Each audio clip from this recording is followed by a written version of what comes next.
looking at Zechariah 9. And if you guys want to flip there.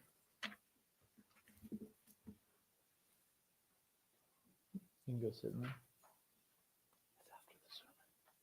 It's okay. Why don't you stay up here? I want to hit you. Go ahead and have a seat. It'll make sense later. I do desire to hit you today. So. Are we not doing it where you read the... No. We read 1 Corinthians today because 1 Corinthians will pop up. I do want to strike you, Mitchell. So just keep that in mind. And also, before we begin, I've got to set this sermon up. Jeffrey, I wonder, could Mitchell borrow your coat for a little bit? No. Okay. That's fine. Then Mitchell, I'm going to give you my coat. Okay. It'll make sense later, but I need you to put it on. All right. This will make sense later, I promise. Thank you. I'm still going to hit you later. Okay. All right. This is great. Thank you. All right. So Zechariah chapter 9, and we're going to look at the first 8 verses this week, and then next week we'll look at the other half of the chapter. And I must confess that when we began Zechariah for the Advent and Christmas season, I thought, what a weird book to go through. But the more I've read this book actually almost seems like it ties in perfectly every week. And I have loved it. Except for this week. I've not loved this, Shelby. I will talk about why. Zechariah 9, verses 1 through 8. A prophecy. The word of the Lord is against the land of Hadrak, and will come to rest on Damascus. For the eyes of all people and all the tribes of Israel are on the Lord, and on Hamath too, which borders on it, and on Tyre and Sidon, though they are very skillful. Tyre has built herself a stronghold. She has heaped up silver like dust and gold like the dirt of the streets. But the Lord will take away her possessions and destroy her powers on the sea, and she will be consumed by fire. Ashkelon will see it and fear. Gaza will writhe in agony, and Ekron too, for her hope will wither. Gaza will lose her king, and Ashkelon will be deserted. A mongrel people will occupy Ashdod, and I will put an end to the pride of the Philistines. I will take the blood from their mouths, the forbidden food from between their teeth. Those who are left will belong to our God and become a clan in Judah, and Ekron will be like the Jebusites. But I will encamp at my temple to guard it against marauding forces. Never again will an oppressor overrun my people, for now I am keeping watch. Last week, the past 2 weeks, we've looked at Zechariah 7 and 8. And interestingly, 7 and 8 both talk about something that was repeated. And it was the idea that God's people cannot plot evil against other people. And we said that in the context of that phrase in Hebrew, it gets at the idea that God's people cannot wish for the destruction of their enemies. God's people cannot wish that our enemies would get what they deserve, and we cannot long for and hope for their punishment. And I would suggest to you that this might be, out of all the things that God calls us to do, possibly the most difficult thing for us as Christians, maybe even humans, to wrestle with. Because the reality is, I think we all know that we cannot kill people. Like, how many of you guys would say it is wrong to murder someone? And most of us would say it would be wrong to hurt someone. If Mitchell made me angry, it would be wrong for me to punch him in the face. Even if he deserved it, how many of you guys would say it's still wrong to hurt people physically? It would be wrong to say things against Mitchell. I don't like Mitchell. And so he is I'm trying to think of an insult I could say at church.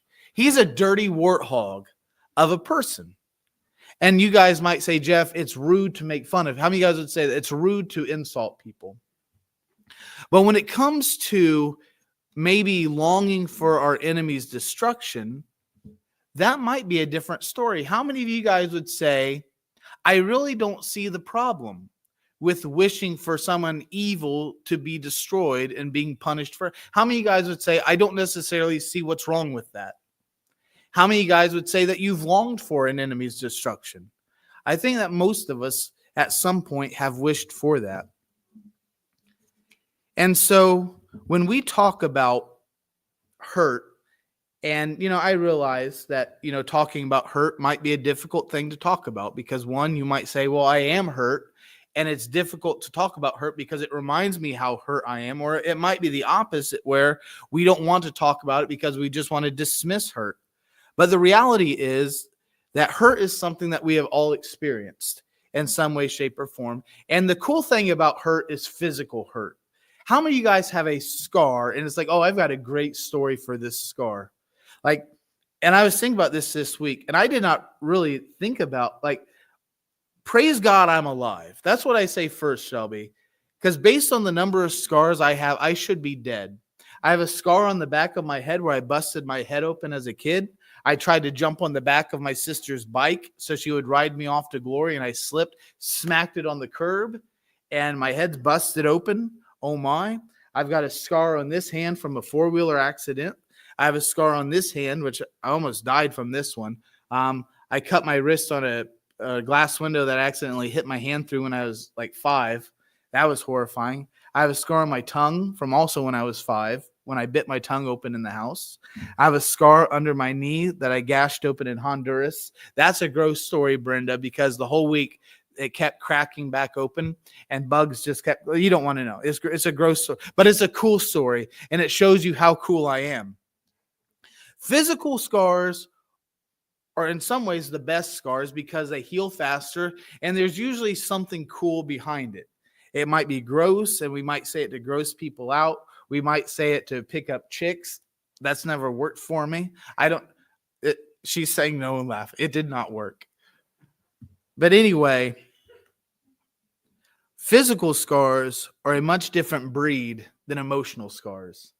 Because emotional scars, by their very nature, are kind of humiliating and embarrassing. So, for example, if I bumped into Randy, and I'm picking on Randy because I know he would never say this to me. Randy and I are very good friends. But let's say Randy comes up to me and says, Jeff, you're one of the stupidest people I know and your feet stink. Oh, man. And Ellie sees me and she says, Jeff, you don't seem your usual jovial self. What's wrong? Ellie, I don't want to talk about it. Because if I talk about it, that's kind of embarrassing that my feelings were hurt. Because who wants to admit that you got your feelings hurt? That seems lame. What's wrong? My feelings are hurt. Oh, quit being a baby. How many of you guys kind of feel that way sometimes? Like, oh, you're just being a big baby about it. So to even acknowledge that I have emotional hurt is kind of embarrassing. But let's say Ellie coaxes it out of me. Jeff, you can trust me. I want to hear what's wrong. And I say, Ellie, today I bumped into Randy, and he said that I'm one of the stupidest people he knows and my feet stink. And Ellie would probably say, well, why did that bother you so much? And I think this is where emotional hurt really hurts. The reason it hurt my feelings so much, Ellie, is because maybe I think part of it might be true, that I am insecure, that I don't know enough. And if I was honest, sometimes when I'm sitting at my desk at school, I can smell my shoes because they do smell bad. And he just kind of exposed something that I'm insecure about. And now I'm kind of embarrassed because I've had to admit that kind of something he said, there's a bit of, and so those kind of things can be painful. And those are things we don't like. Like, how many of you like talking about your personal insecurities and stuff? Like, who loves doing, no one does that. Well, I'm sure some do. But anyway, so when we come to the people of Israel, the Israelites have been humiliated, defeated, and embarrassed. And maybe the worst part of it might not be the physical, although if you read Lamentations, it's one of the most horrific books. Scratch that. It is the most horrific book in the Bible. But the Israelites have been humiliated by literally every nation that surrounds them. And we see that here. And the Lord just goes through all the nations that encircle them. And at some point, all of them have done something to just ruin their lives. They've either pointed out where they were trying to hide from the Babylonians, or they helped the Babylonians, or something along those lines. And so for the Israelites, they are a people living in hurt. And even their physical city now reminds them of what's happened to them as a people group. And so we might think as we read through Zechariah, especially the minor prophets, they get some scary language.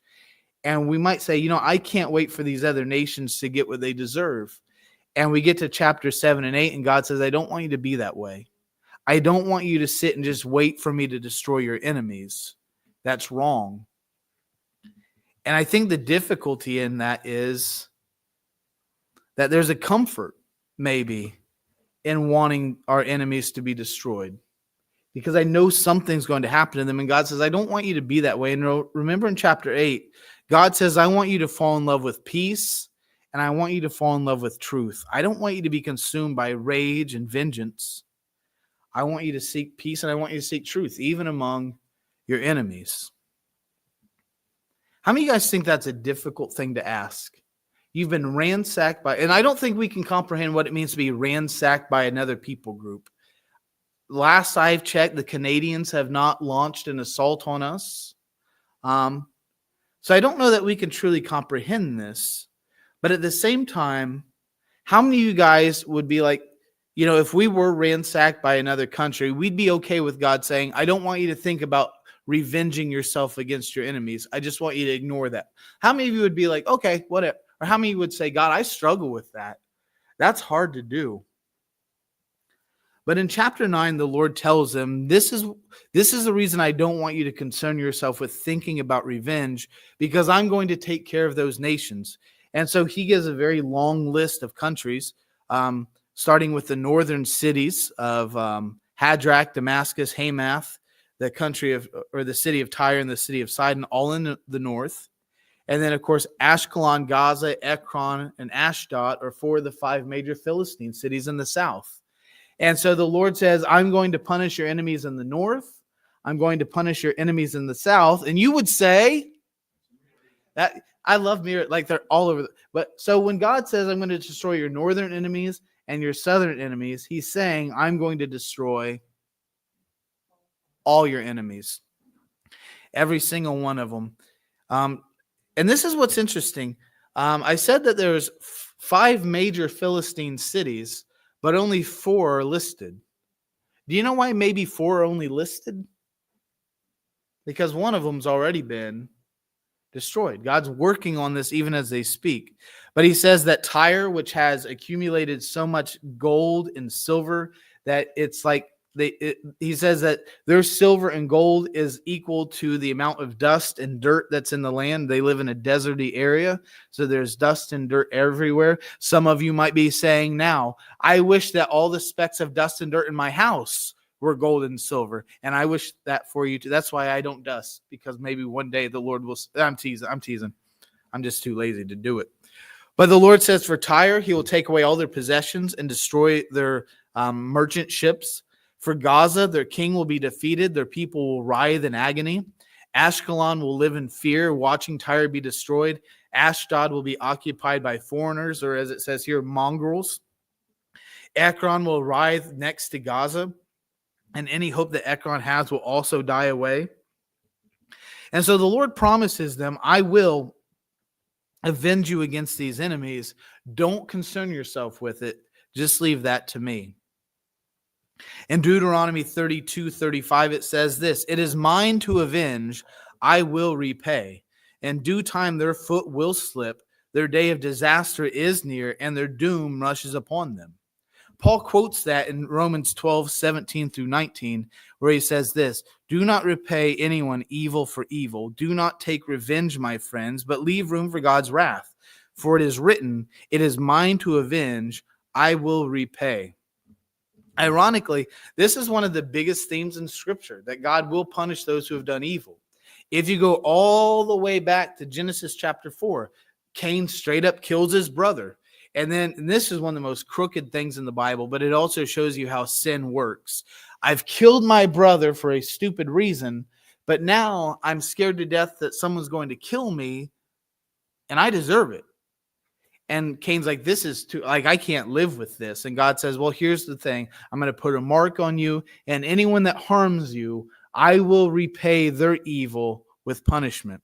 And then we see that theme of God watching out for people through all this Scripture, that God will have justice against those who are unjust. But it raises a question.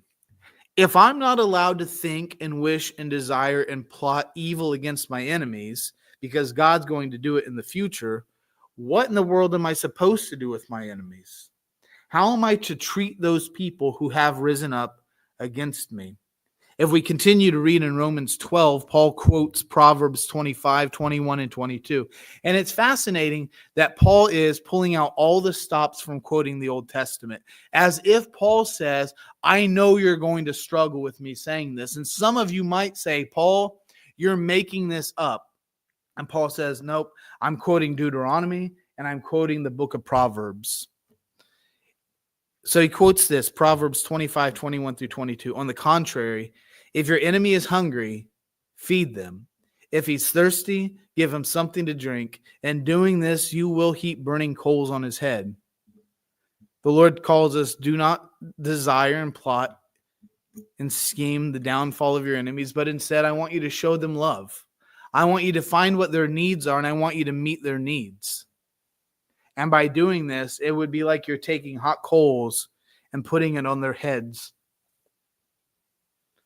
Is that a tricky thing to think about? I don't even know what that means. Am I doing things passive aggressively to make people feel bad? Or could this, and this is a fascinating thing, because is there another place in the Bible where hot coals are taken and put on someone's head? And you would say, Isaiah 6, and you'll remember that when the angel takes the burning coal and puts it on Isaiah's head, it makes Isaiah holy. And so I wonder if that's not the idea, is this, that if you can show people compassion, you're going to put hot coals on their head, and maybe, I don't know, maybe there's an aspect of purification. But anyway, that's a digression that you guys can think about later. So what does it mean to love our enemies? Is Jesus asking us to be pushovers? And how many of you guys think, like Jesus says, blessed are the meek? I said that to my 10th graders and they all groaned because they're all like macho men. They're all like Nick. You want to know what a macho man is? Look at Nick in a funny mirror at the circus and you'll see what a macho, I'm just teasing. But they're all macho dudes, and they groan, and they're like, oh, that stinks. That's not what they said, but that's what I'll say. This stinks. Jesus is calling us to be wimps and cowards. Is that what it sounds like when Jesus is like, I want you to love your enemies? We might say, Jesus, you're calling us to be a bunch of pushovers, a bunch of wimps, a bunch of losers. In Matthew chapter 5, verse 38, Jesus references the lex talionis, which is one of the coolest phrases in the world. Like, if you want a name for your child, not Gary, not Leroy, you need to name your child Lex Talionis. No one will mess with him, or the opposite, he'll get beat up. Anyway, I digress. The lex talionis is the eye for the eye law, or the tooth for the tooth. And it might interest you to know that the lex talionis actually predates the Bible itself. This is fascinating. It shows up in all these other cultures. And in all the other cultures, it says something like this.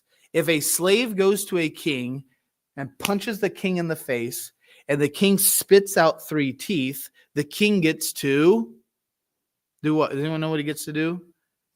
He gets to punch the slave in the face until the slave spits out 3 teeth. Now, in other cultures, let's say the king goes to the slave and punches the slave in the face unprovoked and knocks out 3 teeth from the slave. What does the slave get to do in other cultures? Nothing. But in Israel, and this is what sets Scripture apart, in Israel, that's not the case. In Israel, if the king goes to a slave and punches the slave unprovoked, the slave spits out 3 teeth. In the land of Israel, what does the slave get to do to the king? He gets to punch him in the face to knock out 3 teeth. And the idea isn't so much of telling how to get revenge on people. It's the idea that in Israel, whether you're a slave or whether you're the king, you have equal rights. You have all the same dignity of being a human. And the idea was that it would prevent people from doing these things. I can't mistreat Shelley because she has the same rights that I do. I can't mistreat an underling because they have the same rights that I do. But by Jesus's day, though, it had created kind of a revenge mentality where people were just waiting for someone to take advantage. Oh, I can't wait for Mitchell to do. Oh, if Mitchell says something to me today, I'm just going to clock him out. Or if Shelley does this, she's going to get it to. And Jesus is like, you guys can't live with that mindset. Like, you guys are just waiting for people. You guys ever know someone that just is waiting to get offended and you're afraid to talk to them because it's like, I'm afraid to offend you. I'm afraid you're going to punch me in the head. And Jesus says, I don't want you guys to have that revenge mentality. In fact, I want you to do 3 things instead. And we might read these 3 things and say, boy, Jesus, you're asking us to be pushovers. Because one thing Jesus is going to say, if someone slaps you on the face, please slap my, oh. Or if someone robs you of your coat, let them rob you a second time. And if someone forces you to be a slave for twice as. Jesus, these sound miserable. But there's actually some interesting beauty in what Jesus calls us to do in these. And so I've asked my friend Mitchell to come demonstrate with me. I've been waiting for this all morning. All right, so a couple of things that you guys might not know is in Roman culture, if someone offended you, I'm going to try really not to hit you. So if I accidentally hit you, this will be on the internet too. So we'll both become rich. That's the good news. I might go to jail for a period of time. I'll be okay. But I'm going to try not to hit you for real. All right. But in Roman culture, if you offended someone, you were legally allowed to give them a single backhand across the face. So Mitchell, I want you to say that I'm stupid and I have stinky feet. You are dumb and you have stinky feet. Whack. Now notice when I hit Mitchell, what do I not even have to do as I hit him? I don't even have to look at him. But notice what Jesus says. If someone hits you, what do you need to do? So I'm going to hit you and walk away. And you would say, hit this side too. What? So notice I've given the backhand of offense. And now notice. Hit over here as well. But notice what I have to do to hit him again. What do I have to do? I have to look at him. And so what Jesus is doing is, Mitchell is forcing me to do 2 things. One, you're forcing me to acknowledge your humanity. As I look in your eyes, like the other way, I don't even have to look at you. But now I have to answer your request. Will you slap me again? And as you ask,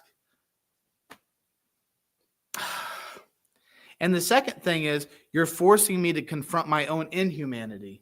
Am I really going to slap a person who is allowing himself to be vulnerable? Now, I might still do it, but if I do it, I'm working against what I know is right and wrong. And so it's confronting me. On the second one, in Jesus' day, and we're going to switch this up because I'm going to get cloak and tunic mixed up 1,000 million times. So we're going to say outer coat and inner shirt. Mitchell has assured me that he is not wearing an undershirt. So please keep that in mind for the sake of the illustration. Jesus says, if someone comes up to me, give me your coat. Give him your coat. And you guys might know in Exodus chapter 22, it says in Jewish, this is the Mosaic law. If you borrow someone's outer coat, you must give it back before bedtime. Does anyone know why you have to give them back their coat before bedtime? Because not only do they wear this for a sense of fashion, at nighttime, when it gets cold, what are they going to do with their coat? It's going to be their blanket. And so by borrowing someone's outer coat, you've basically taken away their ability to stay warm at night. And so, give me your coat. And as I leave, you would say, you want my shirt too? Now, when he gives me his shirt, you guys will know this, that there would be nothing underneath. And so, if he gives me his shirt, he will be, we're in church, Randy, but we're going to say a risque, where he's going to be topless. I'm going to expose his nudity. He might just be wearing one of those little cloth undies underneath. And now I've exposed him to everybody. And now when he says, please take my undershirt, again, guess what it does? So thanks for the coat, stupid. But then you would say, you want my shirt? You want my shirt too? So notice, what's he asking me to do again? I have to look him in the eye to answer what he's saying. And now, if I take your shirt, you're basically going to be naked. Do I want to do that? Am I really that kind of a person? So again, it's exposing my inhumanity.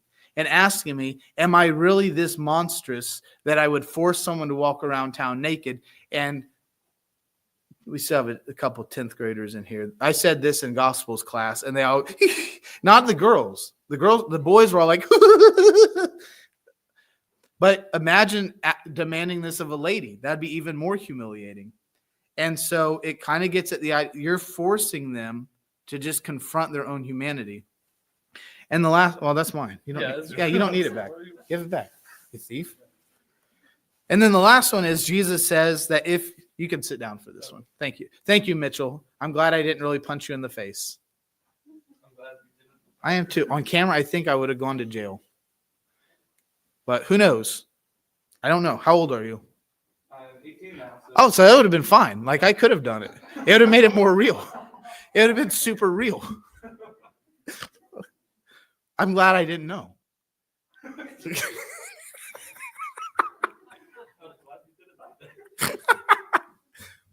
I should, because our birthdays are like 4 days apart. We're birthday buddies. But anyway, and the last one Jesus says is, if someone comes up to you and forces you to carry their stuff for a mile, I want you to carry it 2 miles.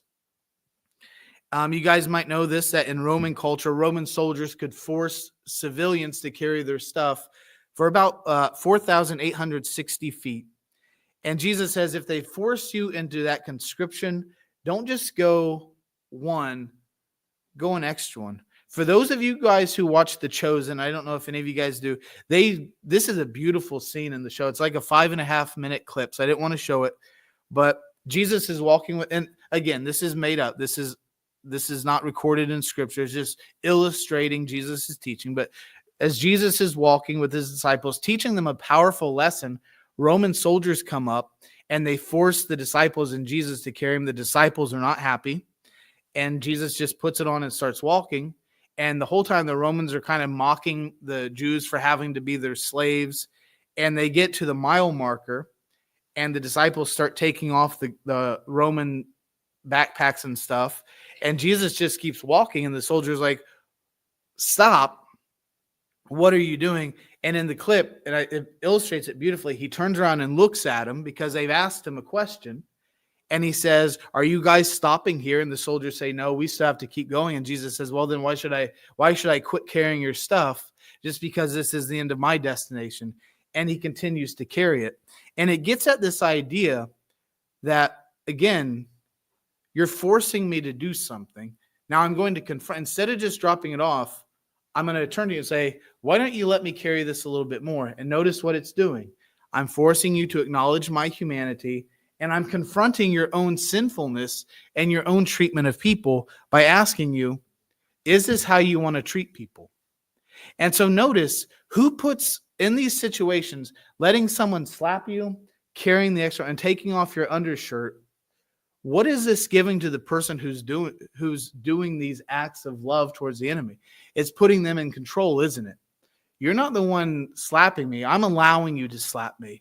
You're not forcing me to carry your stuff. I'm choosing to carry your stuff. And you're not robbing me blind. I'm giving this to you freely. So notice how that changes it. We're not victims of your hate. We're servants of love. And this is how we're serving you. And as we serve you, we are confronting something inside of you that's not human. And interestingly, in all of these situations, notice in each of these, who is allowed to backhand people according to their law? What group of people? The Romans. Who's allowed to force you to carry their stuff? Romans. These are specifically addressing how to treat Romans in Israel. And Jesus says, when a Roman does this to you, this is how I want you to act. When a Roman forces you, you'll do this. Why do you think Jesus specifically chooses things that the Romans do? Because the Jews hate the Romans. And Jesus says, this is how I want you to treat your enemies. It's interesting to me that this is how Jesus is going to conquer human evil. He's going to allow human evil to have its way with him. He's going to allow him to be swallowed up by human violence and human hate. And it's fascinating. When you read John, he says that the darkness tried to overcome Jesus, but it was not able to. And it paints this idea that the creation water, the chaos waters of Genesis 1 that throughout the whole scripture just keep popping up over and over again, they finally swallow their creator. And we're like, oh, he died. Who would have thought this guy would have died? I thought he was going to save us. But by submitting himself to the evil and violence of humanity, ironically, when he's swallowed up by humanity's evil, that allows him to completely conquer it once for all. And how does he conquer it? He just dies for it. How can I show you my love? I'm going to die for all that you are and all that you've done to set you free from this. And it's interesting in Revelation, when John describes Jesus as this powerful, victorious king, he describes him as a lamb that's been killed. And it's like, this is an odd depiction of this powerful king. But for Jesus, this is where his power comes in. That all humans, remember how Genesis describes it. Genesis 9 describes us. All of our thoughts are evil, and all of our actions are evil. Everything about humanity is self-serving and violent and just corrupted. And the way that Jesus is going to conquer this is just by dying, just allowing it to happen. And by dying for this wickedness and violence, he's going to triumph over it. And what's even more interesting is not only does he conquer this, is he can draw people out of that himself. And it's interesting in Revelation 7, we see what Jesus' army looks like. And, we're thinking, this army is going to be full of like these powerful angels. We're going to see those weirdo angels with like the eyeballs everywhere, which who wants an eyeball in their armpit? I don't. But at the same time, it would be kind of interesting. Anyway, I digress. But when the army is described, it's not angels. It's those who have followed Jesus, and they've also been killed. That they have the same marks of being slain that the Lamb has. And it's interesting that this is how Jesus is going to conquer the evils of the world, is by his people loving and just ministering to their enemies. What a weird plan. Like, and I know this would not be quite the same, but let's say we're going to play the board game Risk. And my grand strategy was I was just going to constantly give you cookies every time you asked for it. And you would say, there's no way you're going to win this game by doing this. But this is how Jesus has chose to conquer evil, is by conquering evil by loving. And so we get back to this guy, Paul. And Paul writes in 1 Corinthians, he's going to tell us about love. And let me ask you, and I hope this works. I preached this sermon last night to a real person, and the real person, I had to prompt them 3 times to get an answer. And I was like, you're the only person in here. You're the only person who has the answer. I won't tell you who it was. It was Shelley. So if nothing else, Shelley knows the right answer. But let's say I told you that I have been asked to preach at an event, and my sermon for that event is going to be 1 Corinthians 13.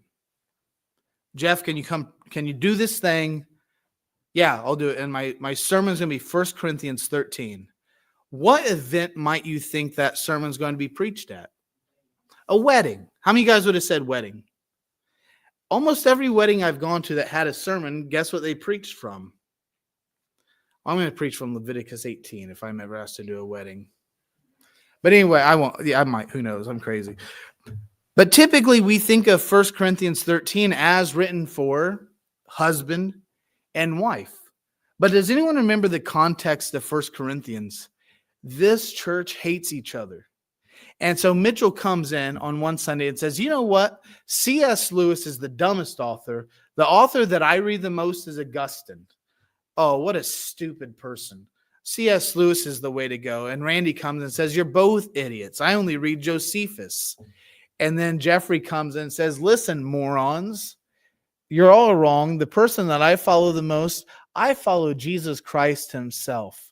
And they just fought all the time. And they had divisions. And, well, who baptized you? Well, I was baptized by Paul. Well, I was baptized by Peter. And there's all these fights. And they get to church. And Randy's like, hey, I want to preach a sermon today. Well, you shut up. I've got my sermon that I worked on. And Mitchell says, you shut up. I've got my sermon. And then Shelley begins to preach. And Mitchell's like, whoa, woman. Women should keep silent. And you should be taught at home by your own husband. And then Nick and Jeffrey and Evelyn, while we're all fighting, they've taken the communion elements and they're eating all the elements while we're fighting. And it's like, okay, at least we can take communion. Where's the bread? And Evelyn's got crumbs all over her face. And Jeffrey's got little Fu Manchu. I don't know if I could say that. Anyway, it's too late. It's on the internet. A little Fu Manchu grape mustache dripping off his face. And Mitchell's hiding breadcrumbs in his shoes to eat later. And it's like, what in the world's going on? And Paul says, let's talk about love. That is the context that Paul writes to, a church of people who hate each other. Isn't that fast? It's not, I mean, marriage is a theme of 1 Corinthians, that's true. But this is a church where the people do not get along and do not like each other. And Paul says, we need to talk about love. And what does Paul say? You guys will know this.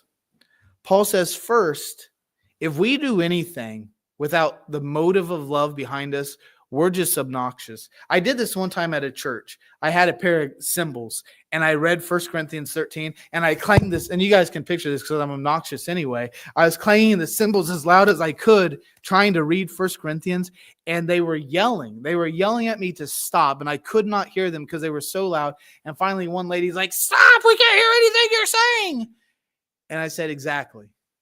Because when we do things, and Paul says, if I were to speak God's language himself, if I were to prophesy the most powerful prophecies, or if I were to give everything I own to the poor, but I do it with a hateful heart, I'm just a clanging cymbal or a loud gong. Are those things noticed? Absolutely. And Paul says, will you be noticed doing these acts? Oh, you'll be noticed, all right. But nobody's going to like them because they know where the motive comes. That's not even the same thing. I wish I had symbols. I'd be clanging them. Anyway. And so Paul says, this is what love looks like. He says, one, love is patient and love is kind. You guys will know that these are two fruits of the Spirit. And I wonder if Paul's like, I'm not going to write all that stuff out. You guys, this should trigger in your mind. And the other 7 as well. And then he says that love doesn't boast. It's not proud. It doesn't dishonor other people. And I wonder if, part of this idea, well, let me say this. Then he says, love is never envious of other people. And I wonder if that's where boasting and pride come from. Man, when people talk to Randy, everyone seems to love him and everybody likes Randy. Well, you know what, Shelby? How much Randy has a college degree? Well, Shelby, I've got a master's degree, so I guess I'm better than Randy. Oh, you think that Randy's beard's glorious? I'm going to start growing one too. And you know what? Mine's going to look better. And so isn't it interesting that these things go together? Don't envy people, because when you envy other people, it's going to cause you to boast about yourself, and you're going to be more prideful of who you are, and it will cause you to dishonor other people. He says that love does not seek to serve its own interest above others. And remember, who is this written to? A church of people who do not get along. They do not like each other at all. You could say this is a church full of people who blank each other. They hate each other. And Paul says, when you guys come to church on Sunday, I want you to serve one another. It's time to pick the song. I had a fight with Shelly this week. Oh, man, I hate that woman. That's not true. I love my wife very much. But for the sake, I hate that woman so much. What songs are we singing today, Mitchell? Well, I don't know. I'm still thinking of them. You know what? Shelly's favorite song is Prince of Peace by Michael W. Smith. Do you think we could sing that today? Oh, I thought you hated Shelly. I do, but I'm trying to put her needs and wants before mine. And so Paul says, if you truly want to love your enemy, serve their interest above your own. He says, love's not easily angered. And I told you, Shelby, at the very beginning of the sermon, this is a difficult sermon, because out of everything in the entire Bible that God says don't do, this is the one thing I struggle with the most. If you were to interview my children, my wife, my parents, my sisters, my coworkers, if you interviewed my dog, they would say, what is the one thing that Jeff struggles with? I get ticked off pretty easy. Sometimes, as Shelly would probably say, it's like flipping a switch. One thing, what's going on? And and I wish David was here because we relate to this. Driving. Driving, as soon as I get behind the wheel, it's like I've drank in some formula written and created by Robert Louis Stevenson that turns me into an ogre of a person. And so Paul says, love doesn't get easily angered. You don't get angry super quick. Now, so I feel better. Does anyone else struggle with that one? Thank you, Mitchell. Guts. No, I'm glad anyway, I'm glad I didn't. Love does not keep a running tab on the number of offenses a person's committed. We're not Norm from Cheers. We're not just keeping this running list of what's been done. Love does not delight in evil, which is interesting because that's kind of what Zechariah said. We don't plot the evil of our enemies. And these ones are crazy. Love protects at all times. Who are we asked to protect in this context? We're asked to protect our enemies. Gosh, that Randy, he's kind of, but then I hear Mitchell and Shelby. Man, Randy is just this guy and blah. Mitchell, I don't think you should say that about Randy. Jeff, I thought you didn't like Randy. Mitchell, it's wrong, and I'm going to stick up for him. Yeah, but he's your greatest enemy. He calls you Stinky Feet McGillicuddy when you're not looking. No, he does it when I am looking. He wrote it on my car with mayonnaise. But I can't let you make fun of him. I need to protect him. It trusts other people. That cracks me up. Trust your enemies. I don't even know what that means. It always hopes in others. What does it mean to hope for your enemy? And I wonder if it's not this, because Paul talks about this when he talks about husbands and wives. I always have hope that I know Randy doesn't like me, but I hope that one day that'll change. And so I'm going to go ahead and treat Randy now how I want to treat Randy on that day we become best friends. And Randy, I hope that when we become best friends, you'll say, Jeff, you've always treated me this way, even when I treated you like scum, even when I put burning bags of popcorn on your step. You still love me and you still gave me Christmas cookies. I think that's what Paul's saying. We need to hope that these acts, because how many of you guys have loved someone who was your enemy and you're like, this is hopeless. Like, this is stupid that I'm doing. Anyone ever feel that way? And Paul says, I want you to have hope that all these acts that you do are going to pay off one day. Maybe not now. Maybe you want to do the Roman thing and backhand them across the head, but just trust, because love always perseveres no matter what.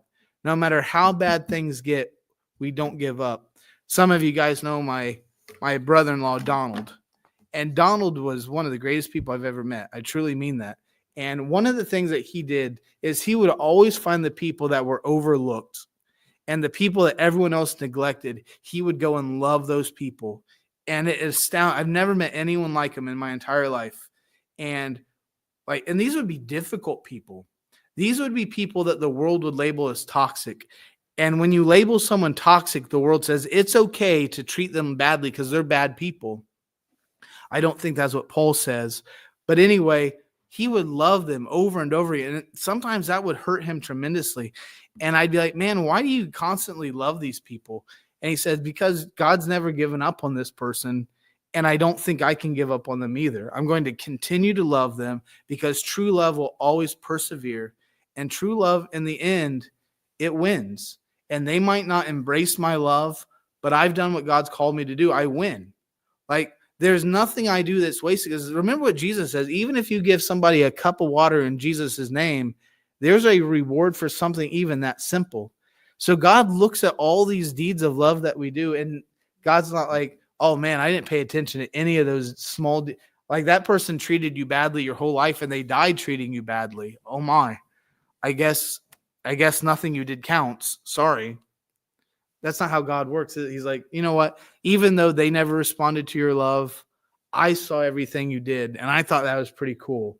So even though it feels like you've lost, you've won. You've shown them the love of God through how you've acted, and you've confronted them with who they are, and you've given them the opportunity to change.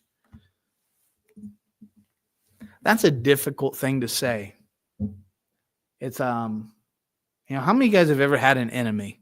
And sometimes we're uncomfortable saying that because when we think of the word enemy, I think we think I hate someone. So and again, I want to stress, Randy and I are very good friends. But in our illustration, let's say Randy legitimately hates me. And I love Randy every day. And I give Randy free cookies. I mow his yard for him. And every day, as I mow, and he just punches me in the ear. Oh, that did hurt for real. But I'm okay. But anyway, and now I forgot what I was saying. I jarred my brains. That was going to be a good illustration too. Anyway, I shouldn't punch myself in the head so hard. You said every day you mow his yard. Yeah, before that, what was it even going to say? I don't remember. Who are you? But anyway, I have no idea what I was going to say.